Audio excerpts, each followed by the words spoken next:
Hi, I'm Brandy Vallance. I am so excited to have author Ashlee Cowles with me today. Ashlee is the author of Beneath Wandering Stars. Ashlee, welcome so much to my YouTube author chat. Thank you so much, Brandy. I'm thrilled to be here. Well, Ashlee has this book birthday going on, and her book has already started to receive rave reviews. And I was checking out some of the reviews a little bit earlier, and I would like to read all of you one review. This book is a blend of literary fiction and contemporary YA that will be thoroughly enjoyable to readers from both genres. The action and tension arrive in the first pages and never lose momentum, while the author layers in beautiful language, homage to classic literature, and a unique and deep perspective on experiencing foreign culture. Ashlee, how long did it take you to write this lovely masterpiece? Well, that's kind of a hard question to answer because the actual writing of the book from start to finish only took a few months once I got going. But it's been a work in process probably since I began writing. So when I first started writing about 7-8 years ago, my first love is historical fiction. You know, same with you. So that's what I dove right into, and I wrote a historical novel set on the Camino de Santiago. And then, you know, it was my first manuscript. I didn't feel like it was quite ready for publication. And so I had a lot of friends who were writing young adult fiction, and I thought maybe I'd give that a try, that would be an easier genre to break into as a writer, since it seemed to be so popular. And so I ended up writing a novel about military brats because that's my upbringing, and I felt like the young adult voice, that would be the one I could really you know, grab and use, that writing from that experience. And so the story kind of developed from there. I brought in the Camino de Santiago from my first novel, that journey along this medieval pilgrimage route, incorporated that into a contemporary story about teens who grow up in military families. What's your writing process like? Are you more of a plotter or just a pantser? And are you one of these writers who writes, you know, 10 hours at a time? Or just explain what that's like for you. Sure. Well, I definitely write best early in the morning. So I'm also a teacher. So I get up early before all my classes and usually write for, hopefully if I can squeeze in a few hours first thing in the morning. And I would say I used to be a complete pantser and just you know, write as the story came to me. Except when I'm writing historical fiction, which usually takes, you know, you have a plot to go by, or at least if you're writing something based on actual historical events and people, that helps with the plotting. So for Beneath Wandering Stars, it was completely pantsing. But now I've actually started to switch gears and try to plot more. And I find that it is helping me not have to go through as many drafts and not have to you know, struggle when I don't really know where the story is going. If I kind of have an idea of how to build the tension and how to add in the major, you know, points of conflict as I go, it makes it a lot easier. So I'm starting to transition more to plotting. Right. I definitely feel like I switched it up a bit between book 1 and book 2.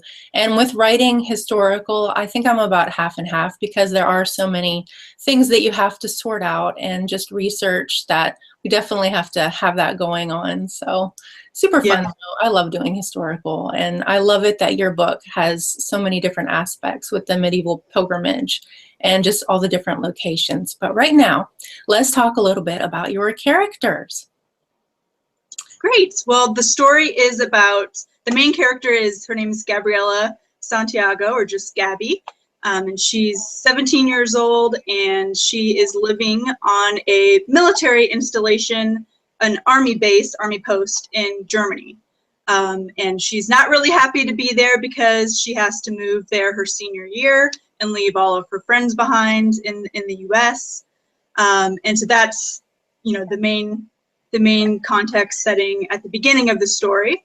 And she finds herself going on this international adventure, a pilgrimage, with her brother's best friend, Seth. So he's the the male lead in the story. And he is a young soldier who's recently, he's on leave from a deployment to Afghanistan. So those are the two main characters. And do you have a favorite scene in this book? Favorite scene? Yes. So I walked part of the Camino de Santiago in 2011. And so that was really helpful for writing the story because I had all these images in my head and memories of different people that we met. And so I could use those when developing secondary characters and just the food and the culture and the atmosphere. And one of my favorite places along the Camino is this very small chapel that's kind of set in the middle of this wheat field. And it's not directly on the pilgrimage route. You have to take a detour to get to it. But it was built by the Knights Templar. And so it's an octagon. The shape of the chapel is an octagon. And it was just this very magical, we arrived there kind of at sunset. And it was just this very magical place. So my favorite scene in the story is when Gabby and Seth reach this location. And the Pilgrims Inn is completely booked, completely full, so they can't stay there. So they end up camping out, beneath the stars, and just have a great conversation. That is so awesome. I have some Knights Templar history, and within the Vale, it's Knights Hospitaller, actually. But Yes. So fascinating and just so much fun. So we talked a little bit about setting, and for people who don't know, where exactly is the pilgrimage, and what country and all of that. Well, it's called the Camino de Santiago, so the Road of St. James, and it starts. One of the routes. There's several routes, but the main route starts on the French-Spanish border in northern Spain. And then it crosses just the very top of Spain. And it's been around, for 2,000 years. It's believed that the Apostle St. James is buried at the location that the pilgrims are walking to.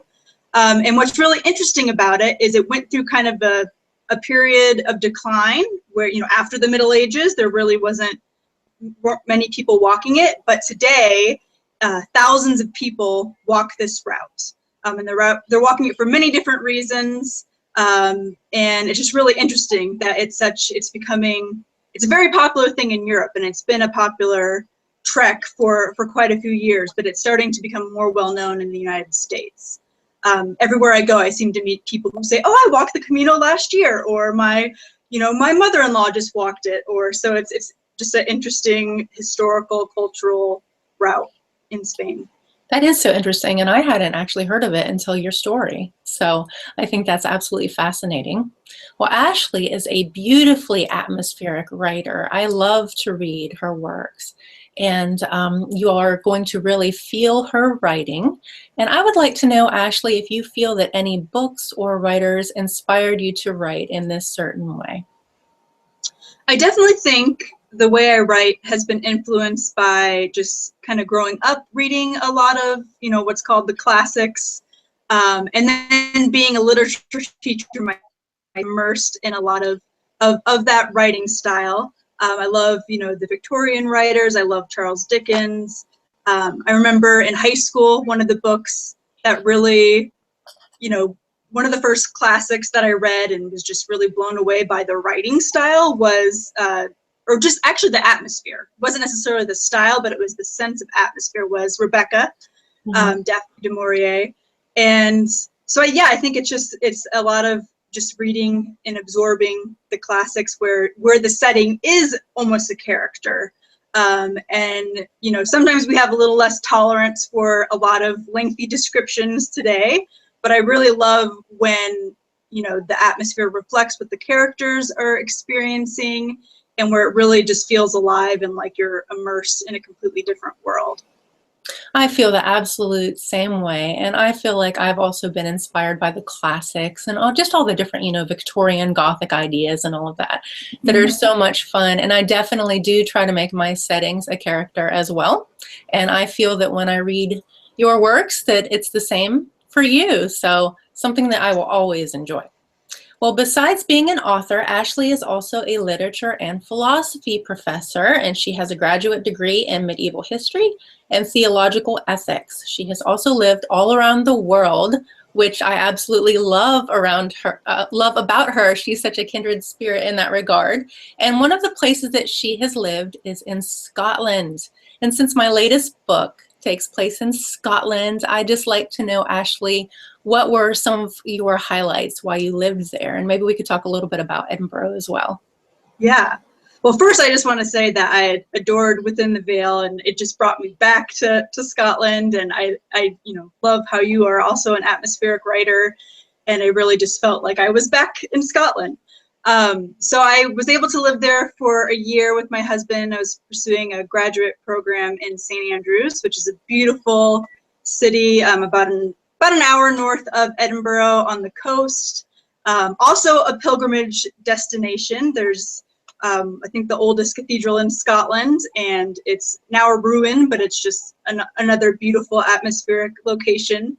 And so I just loved living there, living in a medieval town, going to a medieval university. Absolutely. Yeah. And then St. Andrews. Yes, it's so gorgeous. Yes. And then, I love the entire country. I mean, it's a small country, but there's so many different regions that have different flavor. When we first arrived, before my graduate program started, we rented a little camper van and traveled all through the Highlands and for about a week, and some of the islands. So yeah, Scotland is a magical, magical place. That is awesome. And so what about the Royal Mile? What were some of the highlights there in Edinburgh that you loved? Yes. Well, that's my favorite. I've traveled a lot in Europe, and Edinburgh is probably my favorite city. It is one of my favorite cities as well. Yeah. I love it. Yeah, I remember getting off the train and just being like blown away by like I felt like I had stepped back in time or had arrived at Hogwarts. Like it just so I love the Royal Mile. My parents came to visit while we were there, and it was right around New Year's, which is a really weird time to be in Scotland because the daylight, there's so few hours of daylight, and when it is light, it's like this hazy gray because you're so far north in the winter. So that was just made it even, kind of the eerie atmosphere of Edinburgh even more so. But I just love how there's that distinct feel between the old town and the new town. So the Royal Mile is in the old town, leading up to the castle, and just it feels like you're stepping back to the Middle Ages. Yes. And then just all the writing history, like just all the amazing writers who have lived there and who have written there. It's just so fun to, explore different parts of the city and realize like, oh, this is where, Robert Louis Stevenson wrote, or this is where J.K. Rowling wrote. So yeah, it's a great place for inspiration as a writer. Absolutely. And I just feel like any place that you go, it seeps story and imagination. And I just love that.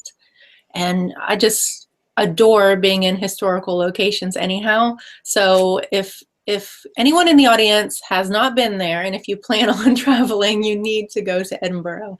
Absolutely. Yeah. Well, something else that Ashlee and I have in common, I read on her blog recently that about 10 years ago, she had this fascination with collecting cookbooks. And I went through this as well, and I still really enjoy collecting eccentric cookbooks, and specifically historical cookbooks. Actually, something that I will do when I am procrastinating, and I know that I need to be writing, is I will make historical recipes. And one of them that I made a while ago, it was the chicken that Napoleon had before the Battle of Waterloo. And, it's very involved in all of this. So I love doing things like that. But I wanted to show you, Ashlee, some of my favorite finds over the years. I have the original White House cookbook from 1887. This one is super fun, and they use all sorts of really strange meats and glutinous things that we wouldn't like to eat at all nowadays. And this one is from Pensacola, Florida. This is McGuire's Irish Pub. I love Irish, British food anyhow, but I make a really good lamb stew out of here that's amazing. And then I have dinner at Buckingham Palace, of course. Yes. They just fell off my desk. And then these two are actually from my great aunt. I just have this one, it's from about 1949. It's all about home baking, and it's really special because it's falling apart and it has my aunt's, personal notes in it. And this one is Esquire's Handbook for Hosts from 1949 as well. Has all sorts of really strange advice in it that's just super fun to read. How fun! Yeah. I had never thought about collecting historical cookbooks, but that's a great idea. And I will say that when I was writing that last blog post, as I was researching and looking at different links to different literary recipes, I could see how you could get distracted and procrastinate, because I started planning like parties based on some of my favorite, novels, and incorporating all the recipes. And how much fun would that be? Get a bunch of literary loving people together and have literary sorts of parties with all those, historical foods and things like that. So what about you? What is your favorite sort of thing to make? Do you have like ethnic cooking that you do or anything like that? Yeah, well, I also really love Irish cooking. I lived in Northern Ireland for summer, which was amazing. That is how my collection works. When I travel, I would usually get a cookbook from that location, and that would be my souvenir to bring home. But I really, really love cooking Spanish food. And so I spent a semester when I was in college living abroad in Spain. My aunt lives in Madrid and is an amazing cook. So she spoiled me like the whole Sunday siesta. It had to happen because the Sunday afternoon meal was just so overwhelming and delicious that you had no choice but to take a nap afterwards. I can imagine. Yeah, so she taught me some amazing recipes. And I just love, even kind of something I'll make on a regular basis is tortilla española, so a Spanish omelet, which is just kind of a really simple, rustic recipe, kind of like a frittata. So it's just eggs and fried potatoes and garlic, and makes this, little tortilla that you cut up. So that's something I make on a regular basis. But I really love, Spanish tapas, little small plates, and just, Spanish food in general is delicious. And you actually have something extremely cool on your website if people sign up for your newsletter in regards to food. Would you like to tell the audience a little bit about that?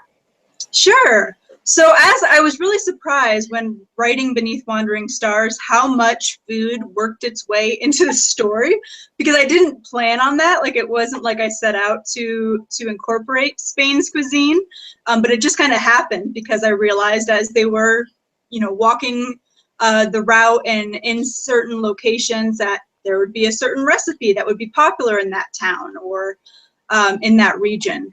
So as I, as a freebie giveaway for joining my newsletter, I have just a little recipe book with just a few of the recipes that are featured in Beneath Wandering Stars that Gabby and Seth get to try along the way. If you'd like to, try to replicate that at home, as you read, you can make some of the food that are also eating. That is so much fun and definitely not to be missed. So everybody make sure that you go and snag that.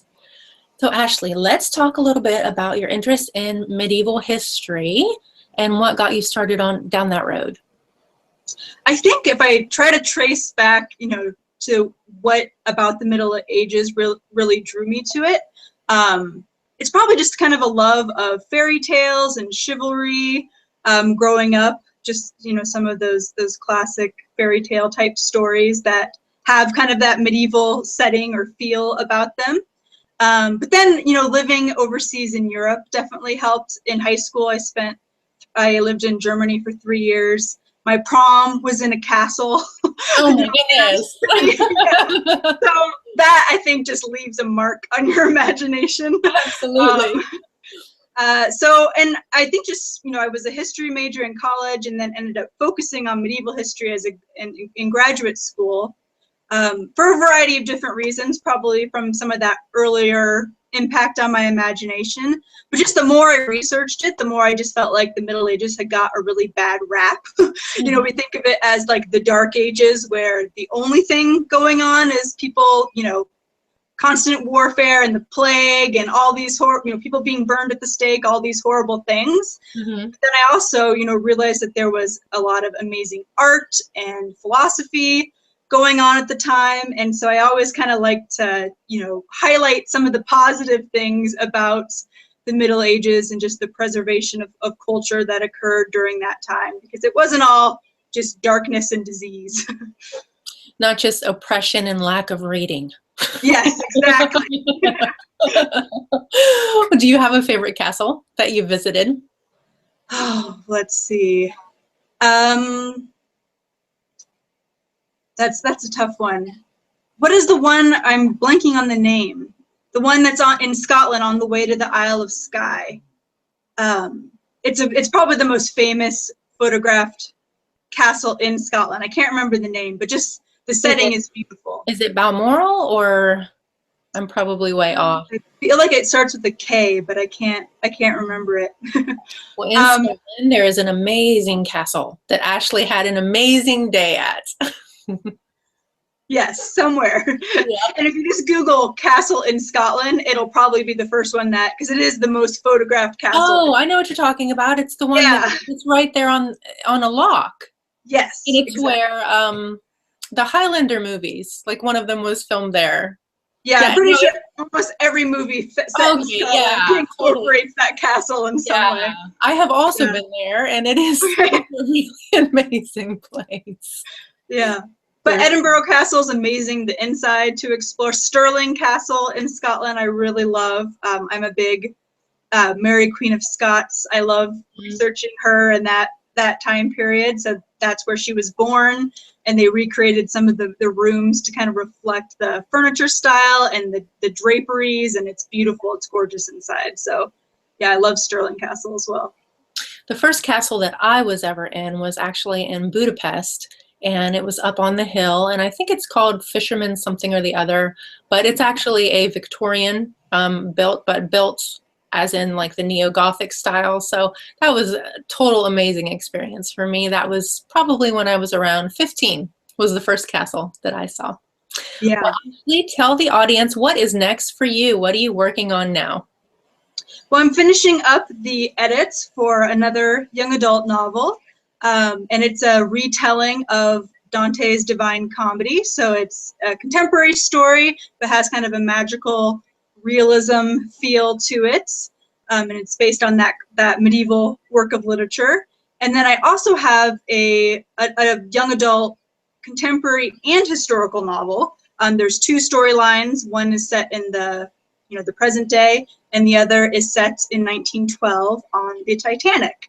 And so that's that, I have both of those works, and I'm just kind of, polishing those and hopefully getting ready to publish them soon.